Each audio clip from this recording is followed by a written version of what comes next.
Hi friends, IPL 2025 mega వేలానికి ముందు Delhi Capitals Australia star opener David వార్నర్కు గుడ్ బై చెప్పినట్టు తెలుస్తుంది.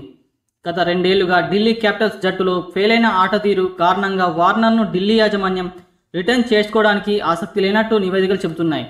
ఇప్పటికే అంతర్జాతీయ క్రికెట్కు రిటైర్మెంట్ ప్రకటించిన వార్నర్కు ఐపీఎల్లో డిమాండ్ తగ్గే అవకాశం కనిపిస్తుంది. ఢిల్లీ క్యాపిటల్స్ కెప్టెన్ రిషబ్ పంత్ను విడుదల చేస్తారనే ఊహాగానాలు వచ్చాయి. ఈ యువ wicket keeper Chennai super Kings జట్టులోకి వెళ్తాడనే రూమర్స్ కూడా వచ్చాయి. అయితే ఈ వార్తల్లో నిజం లేదని తెలిసిపోయింది. ఢిల్లీ రిటర్న్ చేసుకునే లిస్టులో పంత్ మొదటి స్థానంలో ఉన్నాడట. అతడే 2025 ఐపీఎల్కు ఢిల్లీ క్యాపిటల్స్ కెప్టెన్గా కొనసాగించడం దాదాపు ఖాయమైంది.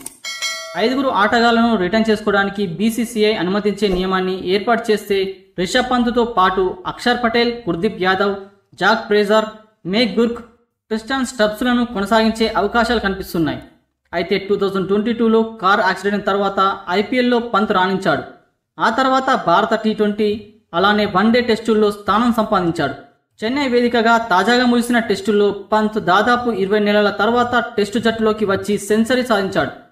దీంతో ఢిల్లీ క్యాపిటల్స్ పంత్ను వదిలేసుకునే అవకాశాలు కనిపించడం లేదు. పంత్ 3284 పరుగులతో ఢిల్లీ క్యాపిటల్స్ తరపున టాప్ స్కోరర్గా కొనసాగుతున్నాడు. ఫ్రెండ్స్, ఈ విషయంపై మీ అభిప్రాయం ఏంటో కామెంట్ బాక్స్లో కామెంట్ చేయండి. అలానే వీడియో నచ్చితే లైక్ చేసి ఛానల్ని సబ్స్క్రైబ్ చేసుకోవడం మర్చిపోకండి. Thank you friends.